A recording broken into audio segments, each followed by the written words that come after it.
In a lively village called Ajala lived a young boy named Ajala. Ajala was known for his cleverness, but also for his greed. He had a peculiar habit. He loved picking up money he found on the ground, especially at the market. Whether it was a single coin or a stack of bills, Ajala's sharp eyes would immediately spot it, and he would quickly grab it and pocket it. Every market day, as merchants and customers bustled about, coins and small bills often fell to the ground. While most people ignored them, Ajala made a sport of collecting them. "Money is still money," Ajala would say, bending down to pick up a dropped coin. The villagers often advised him to stop. His mother, Mama Ajala, scolded him every evening when he came home with pockets full of money. "Ajala, do you think money falls from the sky? What if that money belonged to someone in need? Leave what doesn't belong to you," she warned, shaking her finger at him. But Ajala never listened. He loved the thrill of finding money and believed the spirits of the market were blessing him with good fortune. One day at the market, Ajala saw something unusual. A gold coin gleaming on the ground, shining under the sun near a yam seller's stall. His heart raced as he bent down to pick it up. Suddenly, the yam seller grabbed his hand. "Leave it," growled the old man in a raspy voice, his cold, piercing eyes fixed on Ajala. "This is not ordinary money." Ajala pulled his hand back, snatched the coin, and fled into the crowd. That night, he couldn't sleep. His dreams were filled with whispers and shadows. A voice kept repeating, "Do not take what isn't yours." When he woke up, he shrugged off the dream. "It's just a dream, it can't scare me," he said. He told his mother about the dream, but Mama Ajala warned him again. "Ajala, stop picking up money from the ground at the market. It's not right, and something bad might happen." But Ajala didn't listen. To him, finding money was like a game, and he always won. One day at the village market, he spotted a shiny coin in the dust. Looking around, he saw that no one seemed to notice it. He quickly bent down, picked up the coin, and slipped it into his pocket. Suddenly, an old woman selling yams fixed him with a piercing gaze. Leaning on her cane, she said, "Ajala, I've been watching you. This habit of yours will bring you trouble. Not all money belongs to the living." Ajala froze. Her words sent chills down his spine. But he laughed it off. "It's just money," he replied before running away. Days passed, and Ajala's habit persisted. His fame for finding money spread beyond the village of Ajala. Merchants from neighboring villages whispered about the lucky boy who always found coins. Some even believed he had magical powers. Ajala heard about a large market in the neighboring village of Iwaro. It was said to be even busier, with more opportunities to find money. Excited, he decided to go despite his mother's warnings. "Ajala, don't go to the Iwaro market," his mother pleaded. "You don't know their customs. Please, listen to me for once." But Ajala was determined. He left early in the morning, carrying a bag and pretending he was going to help his uncle sell vegetables. The Iwara market was indeed enormous. The air was filled with the aromas of freshly baked bread, roasted plantains, colorful fabrics, fresh fish, and fragrant spices. People moved busily like waves. People were shouting, laughing, and bargaining. Ajala's eyes darted everywhere, searching for fallen money. While walking through the market, Ajala's sharp eyes noticed something strange. A bundle of fresh banknotes lying in the middle of the road near a yam shop. People walked past it without noticing. Ajala's heart raced. This is my lucky day, he thought, ignoring the growing sense of unease in his chest. He bent down to grab the money, but the moment his fingers touched the bills, the air around him turned cold. The bustling sounds of the market faded. The world seemed to spin, and the ground beneath him became icy. Suddenly, Ajala felt his body freeze. He tried to stand and move, but his legs refused to obey. He looked down and gasped in horror. Before he could scream, he felt his skin harden, his breath shorten, and his fingers turn brown, rough, and solid. His entire body shrank as his surroundings blurred. When Ajala's vision cleared, he realized he was no longer standing. He was lying on the ground. He tried to move, but he couldn't. "What's happening to me?" Ajala cried. But then, a deep, resonant voice filled his ears. It was the voice of the market spirits. "You were warned, Ajala. Your greed has turned you into what you deserve the most, a yam for the market. From now on, you belong to us." The sun slowly set over the Iwara market, casting long shadows across the ground. The traders began packing up their goods, and the once busy stalls fell silent. No one noticed the new yam among the others lying on the ground.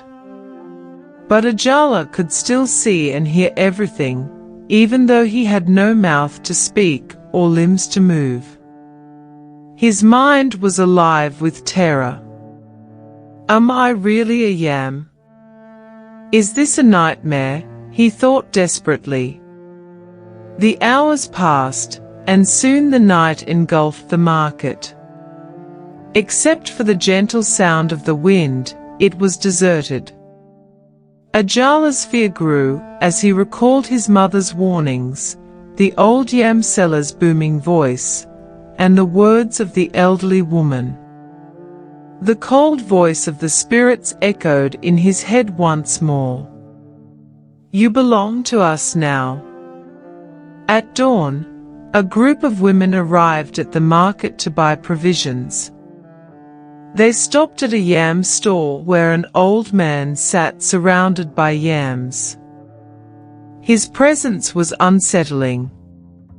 A cheerful, loud voice broke the silence. "These yams look fresh today." Ajala panicked as he watched helplessly. One of the women approached and picked him up. She examined him closely, turning him in her hands. "No. Don't take me. Please." Ajala screamed in his mind, but no sound came out. "This one looks good," the woman said. Ajala wept internally and focused all his thoughts on the old man. "Please, sir, help me. Don't let her take me." The old man's eyes opened abruptly, glowing faintly. "Ah, the greedy boy," he said in a deep, resonant voice. "You ignored everyone, and now you're asking for help." The woman, puzzled, asked the old man. "Who are you talking to?" "I'm talking to the yam," the old man replied. "You're holding him," replied the yam vendor. The woman, startled, asked, "What do you mean by I'm holding him?" "It's a young boy," the yam vendor said gravely. The woman screamed in terror and dropped the yam. The market fell silent as people turned to witness the commotion, their faces etched with shock and fear. Suddenly, the old woman from Alado appeared, her eyes glowing like embers. She pointed at the yam and declared, "I warned you, Ajala. But you refused to listen. Now you will learn the value of honesty and contentment." The entire market was plunged into an eerie silence. Merchants and shoppers whispered among themselves, trying to grasp what had just happened. A cold, strange wind swept through the market, sending chills down everyone's spines. The news of Ajala's transformation spread rapidly. By the next morning, the entire village of Alado had gathered at the Iwaro market. Ajala's mother, Mam Ajala, arrived, wailing and sobbing. "My son, my only son," she cried, falling to her knees before the yam. "Please, someone help me. What can I do to bring my son back?" The crowd murmured anxiously, but no one had an answer. Suddenly, the old woman from Alado reappeared, walking slowly with her staff. The villagers made way for her, their expressions a mixture of respect and fear. "Please, Mama Ajala begged, tears streaming down her face, tell me how I can save him. I'll do anything." The old woman sighed deeply before replying, "There is only one way, but it is dangerous. You must go to the Earth Spirit's shrine in the Forbidden Forest. There, you must plead for his life. But beware, the Earth Spirit does not forgive easily." The crowd gasped in unison. The Forbidden Forest was a dark and mysterious place where few dared to venture. It was said that strange occurrences plagued the forest, and those who entered rarely returned. "I will go," Mama Ajala said firmly, wiping away her tears. "Ajala is my son. I cannot abandon him." The old woman nodded solemnly and handed Mama Ajala a small gourd filled with white chalk. "Take this," she instructed. "When you reach the shrine, draw a circle around yourself and kneel inside it. Do not step outside the circle, no matter what you see or hear." Mama Ajala clutched the gourd tightly and set off immediately, her heart pounding with fear and determination. The path to the Forbidden Forest was long and treacherous. Thorny bushes overran the trail, and the cries of strange birds echoed in the distance. As she entered the forest, the air grew colder, and the trees seemed to close in around her. Finally, she reached a clearing where an ancient shrine stood. A sanctuary made of stones covered in moss stood before her. At its center, a glowing red orb pulsed like a beating heart. Mama Ajala drew a circle of chalk around herself and knelt inside it, as the old woman had instructed her. "Spirit of the earth," she called out, her voice trembling. "I have come to plead for my son's life. I beg you, show mercy." The ground trembled, and a deep, thunderous voice filled the air. Who dares disturb me? I am Mama Ajala, she replied, her hands clasped tightly together. My son has been cursed for his greed. I implore you to forgive him and return him to me. The red orb glowed brighter, and a figure began to take shape. An imposing entity made of earth and stone, with eyes burning like fire. The spirit of the earth towered before her, its presence overwhelming. Your son has defied the laws of the earth, the spirit declared. He has taken what does not belong to him, time and time again, despite many warnings. Why should I grant him mercy? Mama Ajala's voice broke as she responded, because he is young and foolish, but he can change. I promise to teach him the values of honesty and hard work. Please, Great Spirit, give him a second chance. The spirit of the earth remained silent for a long moment, and the forest fell eerily quiet. Then it spoke. There is a price to pay to lift the curse.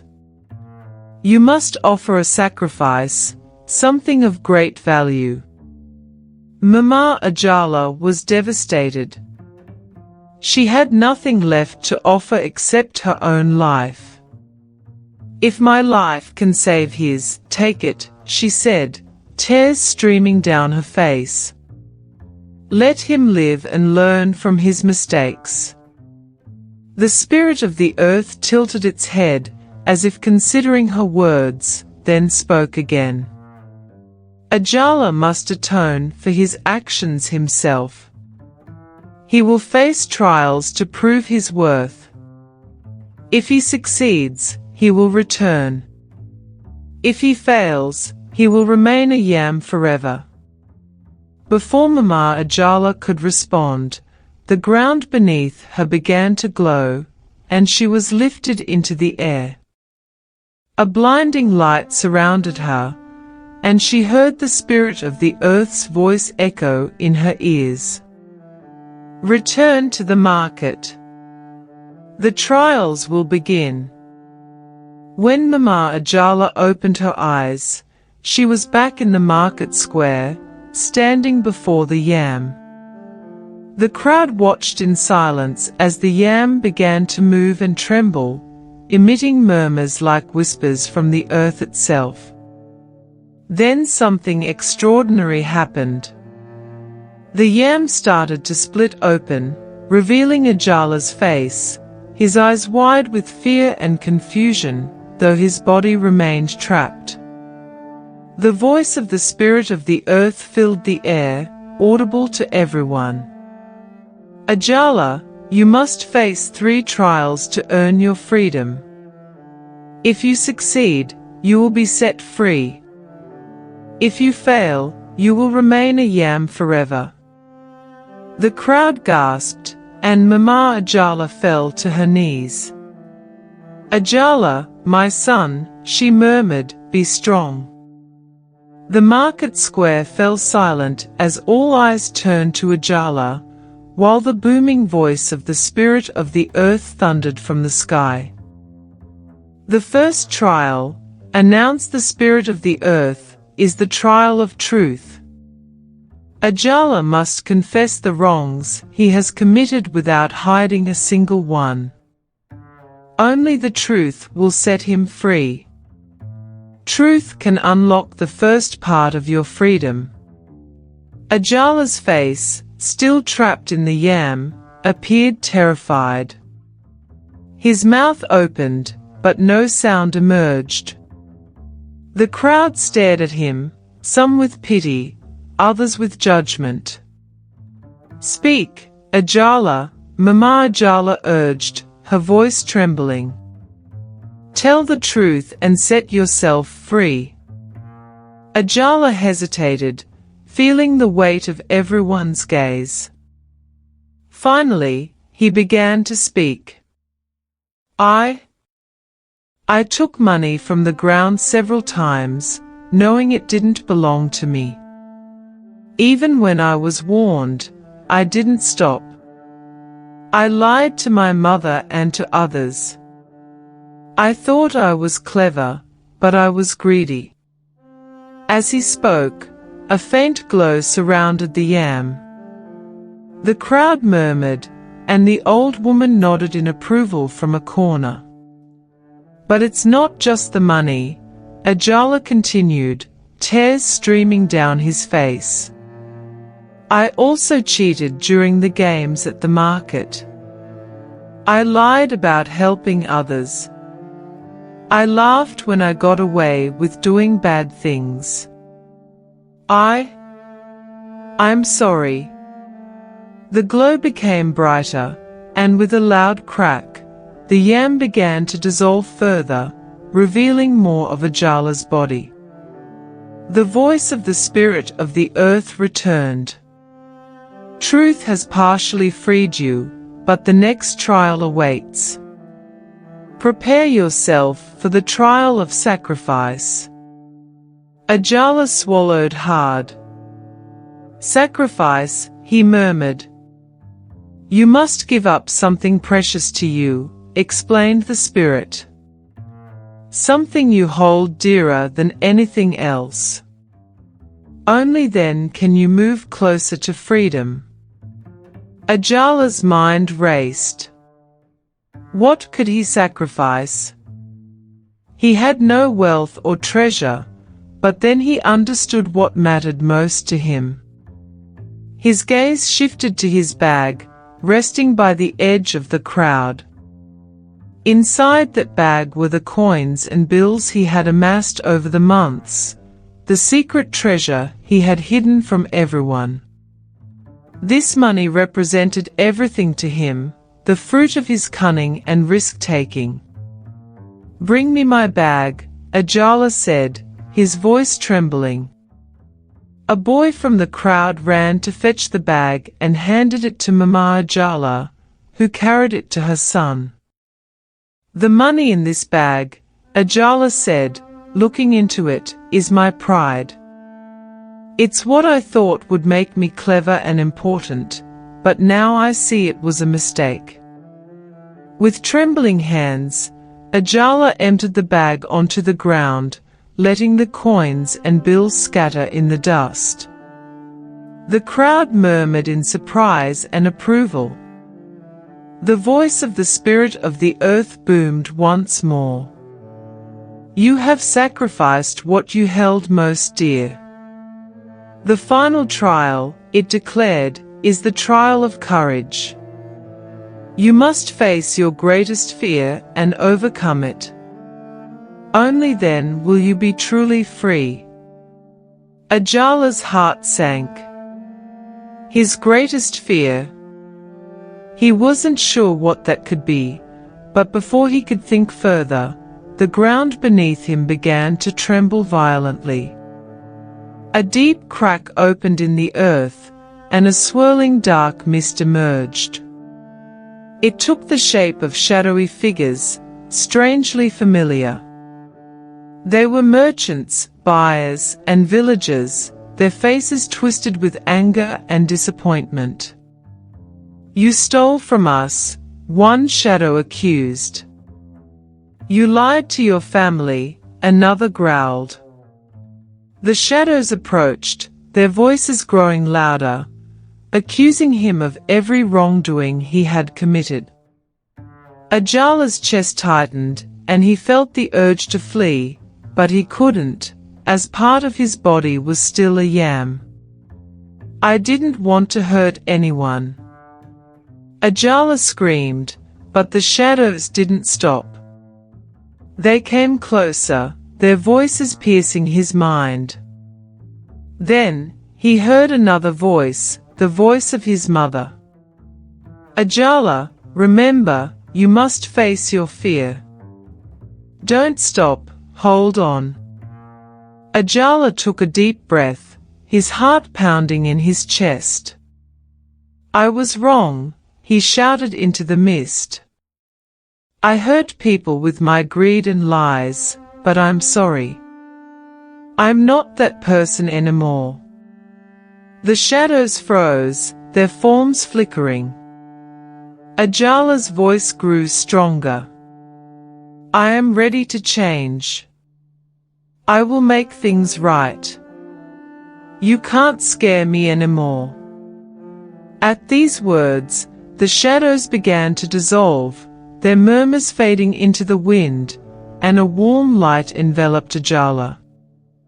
The spirit of the earth spoke one last time. You have faced the truth, renounced your greed, and overcome your fear. You are free, Ajala. Use this second chance wisely. The yam collapsed, and Ajala fell to the ground, fully human once again. The crowd erupted in applause and relief. Ajala's mother rushed to embrace her son, but the spirit of the earth left him with a warning. Remember, Ajala, if you return to your old ways, no one will save you again. Ajala's face grew serious. He knew this was his one and only chance to start anew. As the market returned to its usual rhythm, Ajala swore to use this second chance to live honestly and help those he had wronged. From that day on, Ajala completely changed. He became a humble and hard-working boy, helping his mother on the farm and assisting the merchants at the market without expecting anything in return. When he visited the market, he no longer searched for coins on the ground.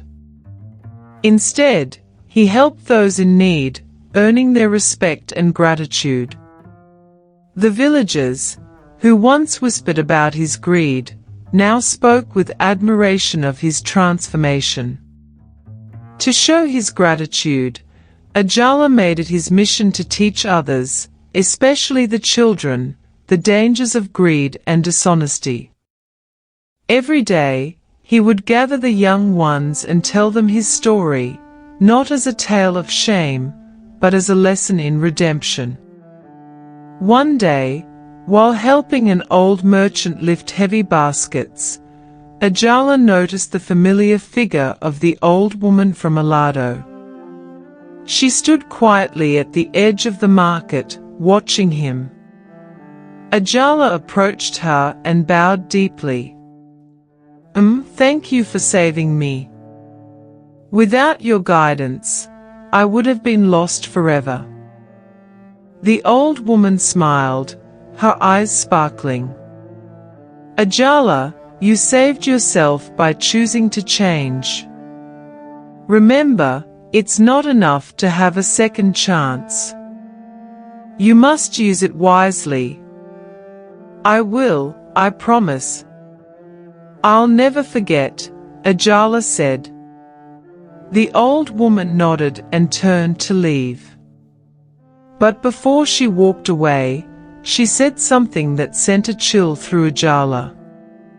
Be vigilant, Ajala. Greed and dishonesty never truly disappear. They just wait for the right moment to return. Ajala understood her warning and carried it in his heart. He lived the rest of his days as an honorable man, earning the respect of all in the village, his wife, and beyond. Thus, the story of Ajala became a lesson passed down from generation to generation, a reminder that greed may bring temporary gains, but only honesty and courage can bring true freedom. Thank you for watching until the end. Please give a like, it's very important to us and encourages us, and most importantly, subscribe for more stories.